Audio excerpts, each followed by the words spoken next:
My name is Sam Jenks, and welcome to another episode of The Way We Source, a podcast hosted by Kodiak Hub, where we share our talks with procurement practitioners, leaders, experts, consultants, content gurus, and people that we find downright inspiring.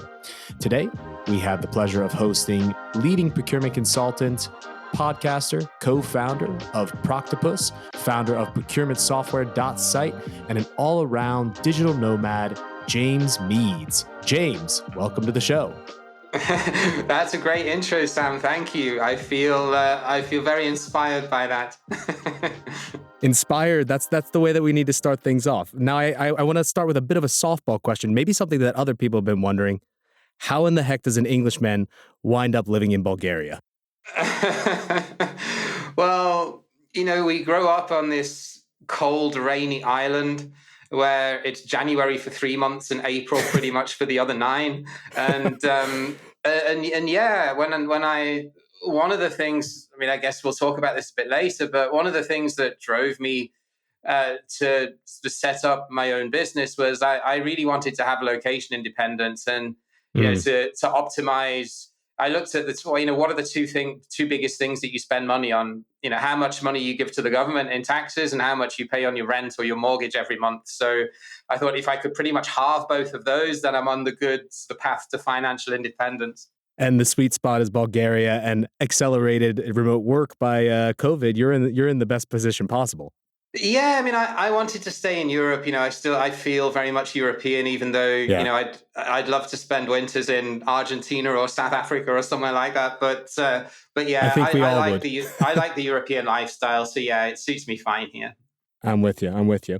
Now, I want to start off, as we typically ask most of our guests, what exactly does sourcing and procurement mean to you, James? Yeah, for me, it's really the ability to help companies to have an influence on their bottom line results without having to take a short-term approach to just indiscriminate cost cutting. And that for me really is the center of it, or the pivot is having that sweet spot where you have the collaboration between both suppliers and internal business partners, with procurement really as the fulcrum. And I see it as a relationship of equals. And one thing that I hate is that some procurement professionals have this sort of master-servant mentality that a lot of people perceive procurement to be, especially when it comes to our relationships with operations. If you're in a manufacturing business, where we're often perceived to be in a role as a servant. And whenever I hear that, I always cringe, because I think Apple is arguably the most successful company in the world, and they don't manufacture anything. So to me, manufacturing is just another function in the cog that could potentially be outsourced. So, when I've dealt with them in the past, these prima donna plant managers and plant directors that think the world revolves around them, I really would love to see procurement think of themselves more as an equal to their business partners rather than a servant.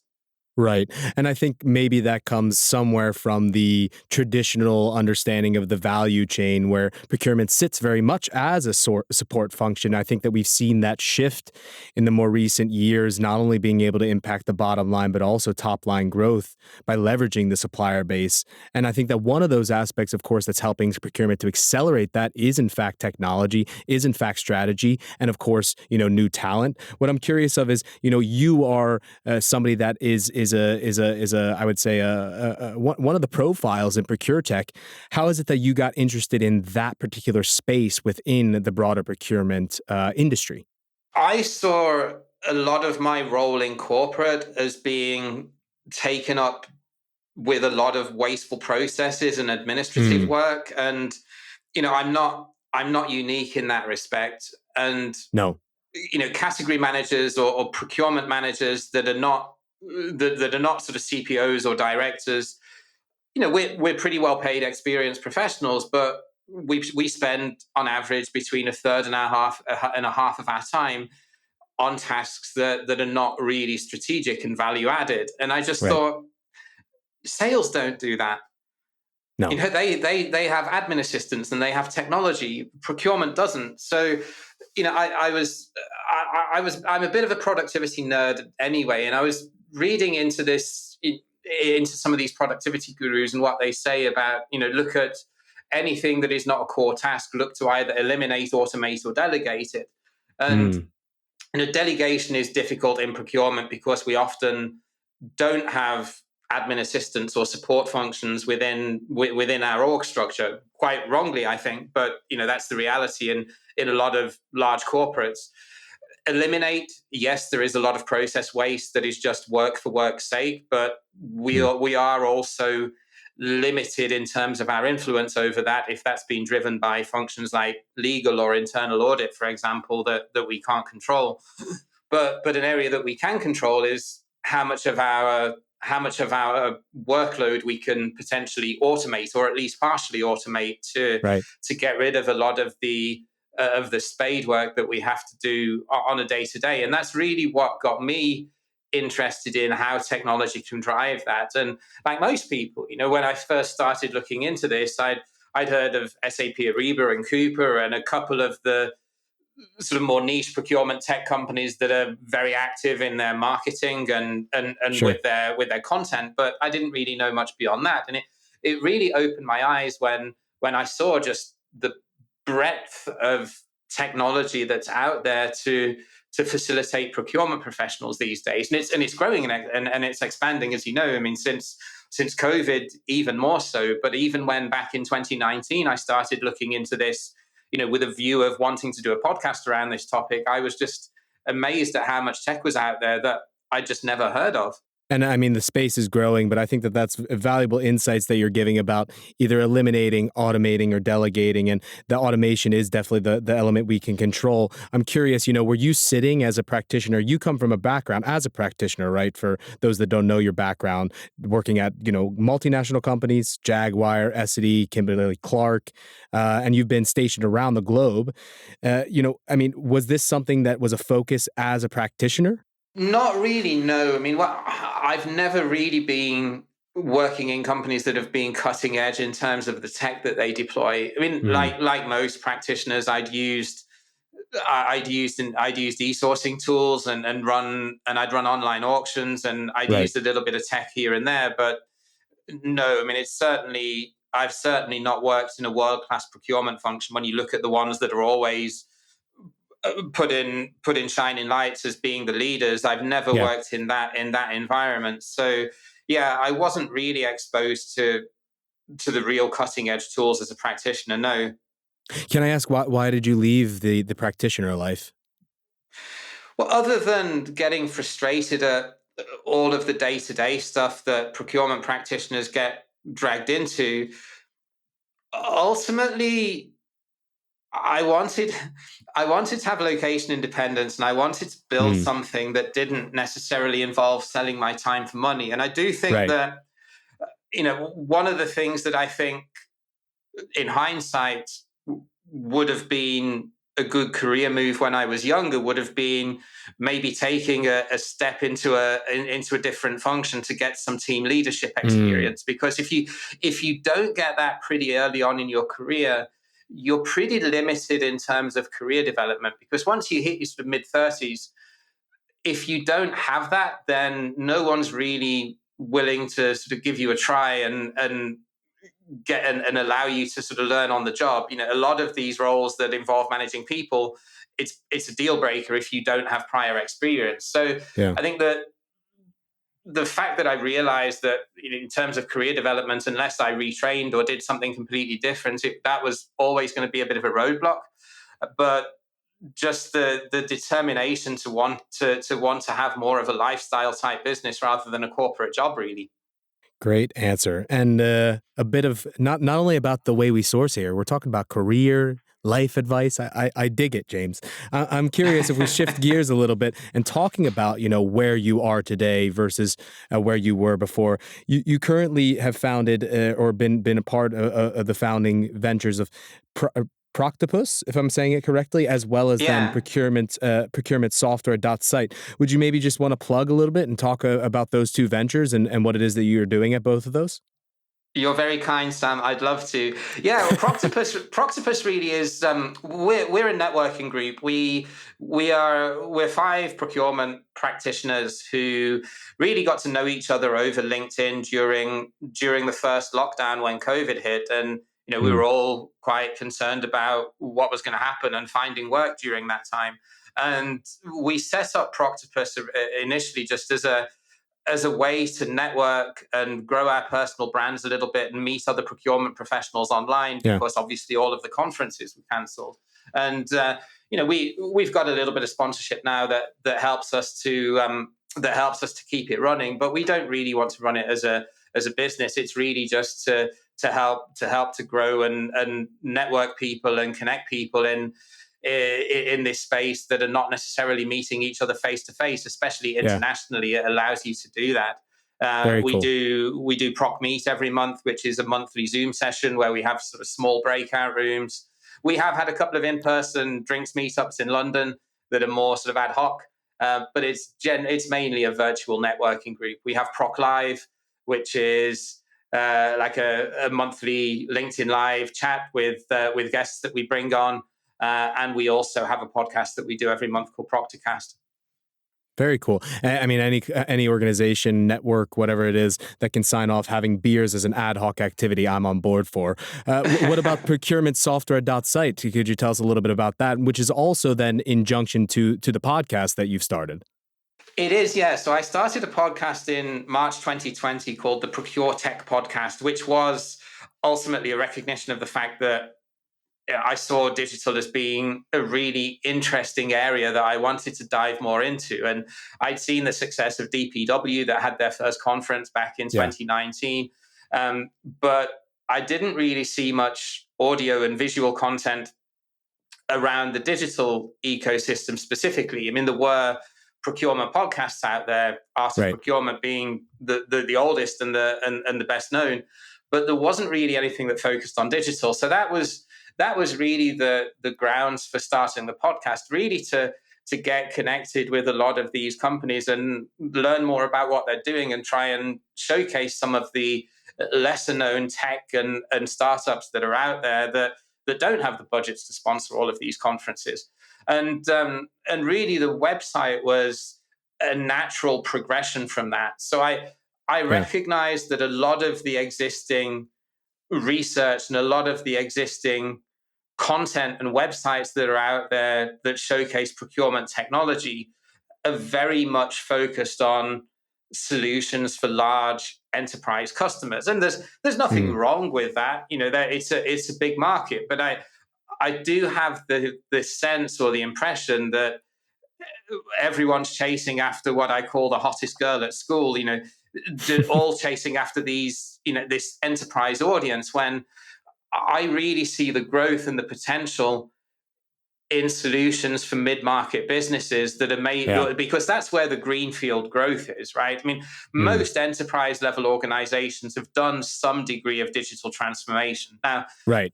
they've probably done it badly and implemented one of these big legacy clunky suites that don't really get good user adoption, but they've done something. Whereas a lot of Yeah, heads of procurement going into roles in mid-market companies with a brief to transform the procurement function and make it more strategic rather than transactional operational, really do have a greenfield role, a blank sheet of paper when it comes to mm, tech. And I'm really excited about that. And I wanted to give that demographic the opportunity to easily find and filter procurement technology that yeah. doesn't require a five-figure corporate subscription or downloading a complex white paper that's full of jargon.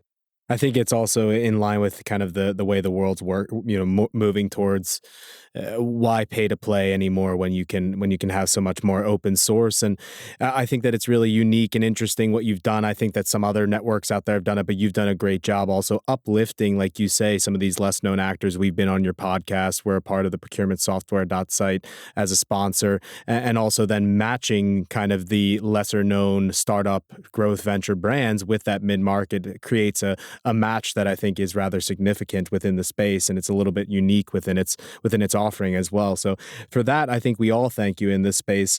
I want to shift gears a little bit because, being that you've hosted this podcast, that you've been a practitioner yourself, you've seen so many different sides of it, you're a consultant, you have a lot of unique insights and a unique position that you've talked to so many different practitioners, ProcureTech vendors as well. And I'm curious, what path, this is a big question, it's very meta, but what path do you think that ProcureTech is currently on? Yeah, it's a really broad question. So I'll try and limit it to five trends that I'm seeing, and I'll be as brief as possible on them. So number one is I think that there will be more acquisitions in this space, because if we're heading into some economic tailwinds now, which I think there's pretty much a consensus on across the board, then Yeah. understandably, there's not going to be as much easy VC money going forward. So I think there is going to be a necessity to show profitable results and steady but stable growth.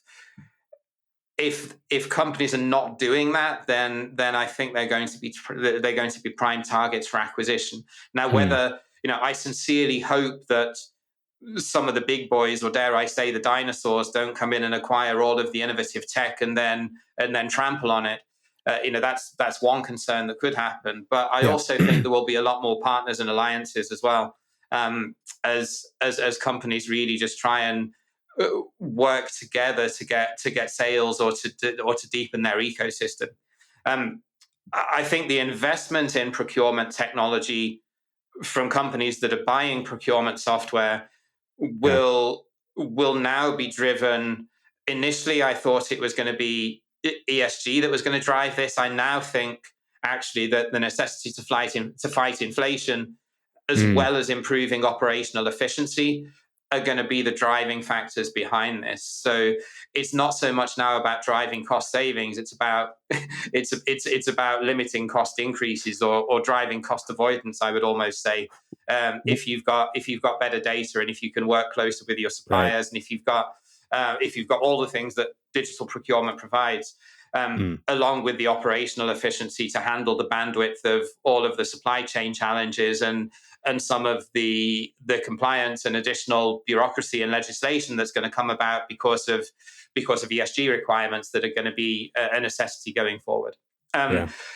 and number three is I think best of breed solutions are now diversifying, and they're adding more features, so as they can compete with some of the bigger legacy suites, without having to have three or four different solutions to do all of that. Right. Um, as I said, I think the next frontier is going to be the mid market. Yeah. We're already seeing companies now that are emerging and getting funding that are specifically targeting that market. Be it SRM, be it vendor management, be it spend analytics, be it source to pay. There are, in pretty much every main sector of procurement tech now, there are solutions that are specifically focusing towards that size of business. Um, and I think ease of implementation and user adoption and return on investment are going to be the key factors now that convince the budget holders to Mm. invest, or to go with a specific solution. I think Yeah. gone are the days, especially in non-enterprise businesses. Yeah. Gone are the days that investment in procurement technology is something that people will tolerate a, a year to implement it, and then even longer to see a return on investment. Yeah. People want nimble, agile tools now that are going to give a quick ROI, because companies are suffering with inflation and with supply chain instability, and they want to see a return on investment and user adoption quickly. Well, I think that also goes back to the fact that who are we in our day-to-day lives, huh? Why do why would we have so many great applications in our mobile, or in our personal lives that we would miss the boat on within our professional applications? I think that's, people are moving away from that kind of mindset for sure. And I guess this kind of leads nicely into the next question, but I assume that I know what you're already going to say. What team are you rooting for, James? All in one or best of breed? Definitely best of breed, because even if you do buy an all-in-one suite, you're still going to need best of breed for certain applications. Right. Supplier relationship management, which is what you guys at Kodiak Hub do, none of the suites do that well. So if you're going to do it properly, then you're going to need a best of breed solution for that.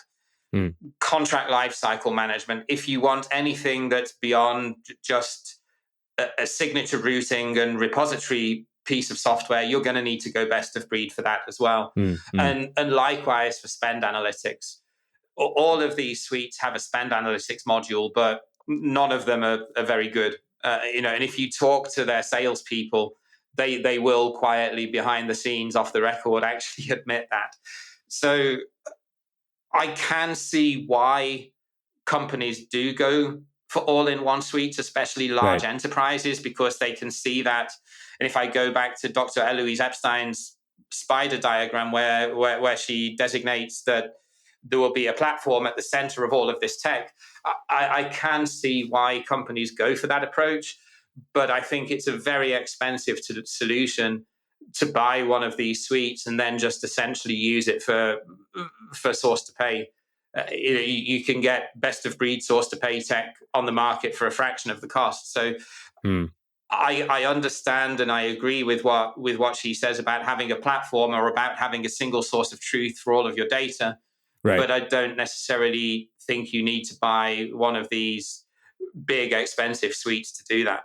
I think that you had a few tips in there, but I mean, if you would have one to kind of practitioners that are currently looking for a solution in the S2P landscape, do you have one big tip to leave everybody with? Yeah, it would be look at the user experience and the user interface, because Right. especially with source to pay, you need your suppliers to adopt it and you need your stakeholders to adopt it. Right. If you're buying a spend analytics tool that only procurement and maybe finance will use, it's not such of a big deal if the user interface is not so intuitive, because Hmm. generally the people that are going to be using it will be pretty tech savvy. Right. But if it's something that the guy with oil on his hands in maintenance is going to have to use to request to purchase something, you can't have a clunky tool if you want stakeholders, especially blue collar stakeholders, to adopt and to use.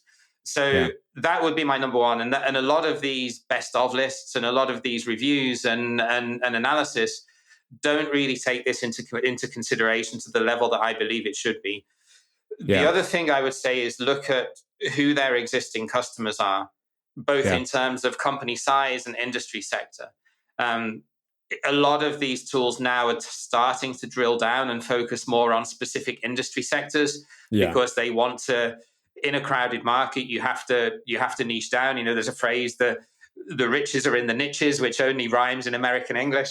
But I do believe that, because you're seeing it now that procurement tech companies are starting to focus and say, we are the go-to tool for pharmaceutical, or we are the Sure. go-to tool for automotive. And there's a reason for that, because there are certain nuances to every industry sector. I mean, Yeah. I'm doing a little bit of work just as an advisor, as a consultant for a vendor management platform, and they're very much focused on the hospitality and construction industry, because certification and insurance is very, very important in the vendor onboarding process for, Yeah. for that industry. Whereas, if you're in something like service industry, you're more interested in just having the right contact data and bank data to be able to pay suppliers. Yeah. So, there is a valid reason for that. Pertinent tips. Make sure that you focus on UI and UX of the solutions that are out there. Take that into consideration, as user adoption is going to be important. And it sounded then like another valuable tip, which I think that is something that's a bit unique that I've heard, is look into the customer base. Make sure that it's size, industry specific, that it's matching kind of what yourself are working within, which is a totally reasonable kind of approach, I think. I'm curious, if we shift to the other side of the table, looking at Procure Tech vendors themselves, what would be your biggest tip to Procure Tech vendors out there, both in an early startup stage, or in a growth stage, kind of those earlier stage Procure Tech vendors? The biggest thing that amazed me when I started talking to procurement technology companies was how few founders are actually procurement professionals turned entrepreneurs. And, Mm. that the fact that the ones that are so well known as being that because they're quite unique just speaks volumes to that. And that's not necessarily a bad thing in that, often disruption comes from people from outside the industry. And it's often a reason why buyers change roles so often, so as they can look at spend and a category with a fresh pair of eyes. So Right. I don't necessarily think that all Procure Tech founders need to be procurement practitioners, but not having procurement people within your business or giving you working as an advisor, as a consultant, as part of your growth strategy, I think is a huge mistake, because you can only get so far if you're a business that's founded and run by software developers and sales and marketing professionals. Yeah. I would also say that, with the greatest respect, chief procurement officers may not always be the best advisors, because they don't really understand the challenges and the problems of the person that's working in procurement day to day, that's in the weeds. Sure. And ultimately, a CPO in most businesses isn't the person that signs off the budget for this type of investment. It's usually the CIO or the CFO. Right. What a lot of people in procurement tech don't realize is procurement, typically in most organizations, doesn't have a budget beyond training and travel for their own people. Procurement is a department that spends other people's money, but typically it doesn't have a budget. So there's almost a case to say you should be selling to CFOs or CIOs or Right. COOs potentially, if it's supply chain, if it's something like SRM, what you guys do, because procurement, while they may be the one that will be the key user base of the software, they're often not the one that has the budget to go out and buy it. I think that that's some interesting insights. Yeah, I'm curious, just to round off before we head into our last session, which we'd like to call our Kodak moment. One question here that I would love if you could answer quickly with a concise response, in the sense that, what Procure Tech category do you, with someone with so much insights, think will be the fastest growing in the coming years? Third party risk management, vendor lifecycle management, and contract lifecycle management, I see as being the top three. All right.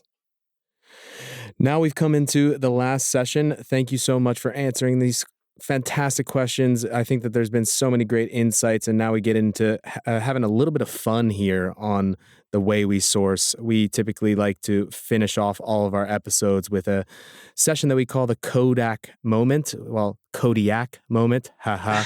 A See what you did there? cherished rare moment that only you and I can share together. My questions are going to be quick fire questions that I'd love you to answer pretty quickly. Right off the top of your head. Don't think about it too much. Getting into the first one, procurement tech as a space. What do you think? Make or buy? Bye. What is your favorite song or musical artist? Changing gears completely here. Oh God, that's a difficult one. So I'm really into classic rock. When I go running, I often have stuff like Iron Maiden or Guns N' Roses, or 80s, 90s rock music in I dig it. on my playlist. All right. We say in Swedish, paradrätt. It kind of means your dish that you feel comfortable with making, that you would invite somebody over for dinner. If you are making dinner tonight, for me, James, to impress me, what are you making? Well, I was born and raised in the Birmingham area, so Indian food is my speciality. I love a good curry. All right. And with that, I thank you so much for being a part of the episode today on the way we source. James, it's been a real pleasure. And is there any last words or anything you'd like to plug before we sign off? No, I appreciate being on the show, Sam. It's a great format, and wish you success. And if anyone would like to connect, then LinkedIn is the best spot. My last name is spelled Meads. Just hook up with me there, and would love to chat all things procurement tech. You heard the man. Thank you for listening to today's episode of The Way We Source. Our guest was James Meads. If you're looking to get in contact with him, you heard him. Follow him on LinkedIn, get in touch, reach out. Thank you for listening.